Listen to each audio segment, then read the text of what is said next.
Hello everyone and welcome back. I'm your host, Veteran Mountain Man, and welcome to another Prepared Monday.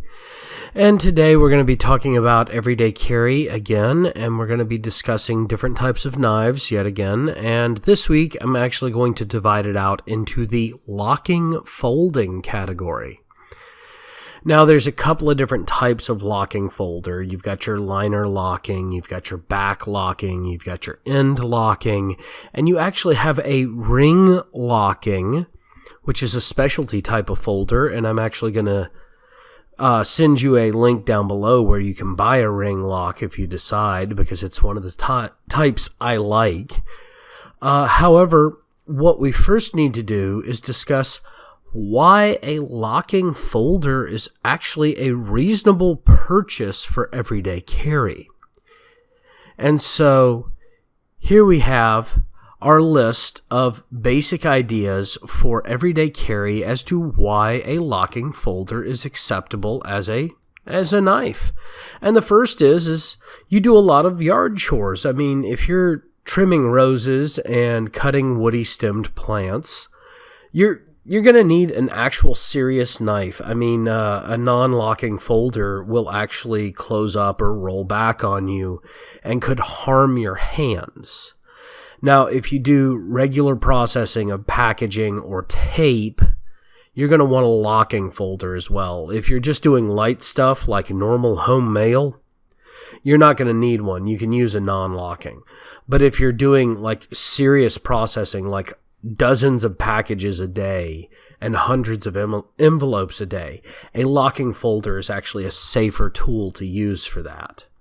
If you have a large number of regular cutting tasks, but you don't have a fixed blade knife, or you're wanting a smaller profile knife to carry while still doing all of those. If you're a farmer or you do wild harvesting, and you're dealing with hard-stemmed plants or woody-stemmed plants, you're going to want a locking folder because you can usually get more bear down on the blade and it won't actually close up and cut your knuckles.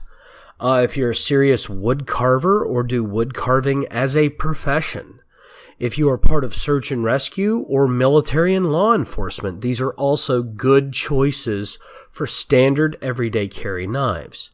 Now, some of the knives I recommend are like the Cold Steel brand knives or the Opinel brand knives, which there are links down below. Now, for military law enforcement and like search and rescue, I'm going to recommend Cold Steel or Columbia River Knife and Tools.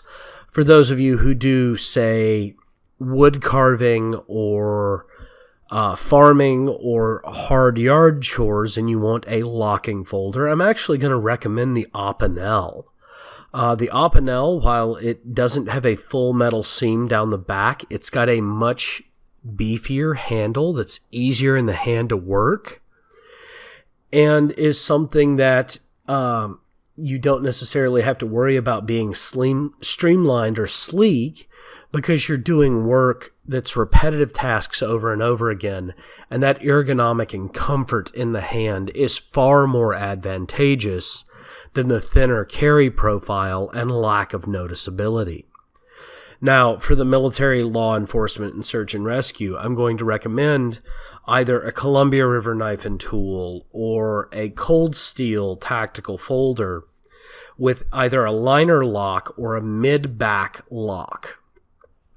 And the reason being is that mid-back lock presses against the palm of your hand and can't be activated. That liner lock, for the same reason, is in such a position that under most use, you're not going to be able to close it. So the only danger you're going to risk for having that locking folder as opposed to a fixed blade knife is rollback. But if you're going with Cold Steel or Columbia River Knife and Tools, their rollback is such a good rollback scenario where their rollback doesn't actually a lot of times unlock the knife. And so you could even roll it back and the knife stay in lock position after the roll is completed, and you could still continue to cut. Also, both Columbia River Knife and Tools and cold steel offer 1/4 and half serrated blades, which, once again, in military law enforcement and search and rescue, can be very beneficial for cutting through things like webbing harnesses or rope. Well, thank you all again for joining me. Please remember to upvote and follow, or thumbs up and subscribe if you're on BitChute. Also, if you're on YouTube and you're watching me in syndication, please remember to like and follow. And don't forget you can leave comments down below. Thank you all again for joining me, and join me on social media to continue the discussion. And have a great day.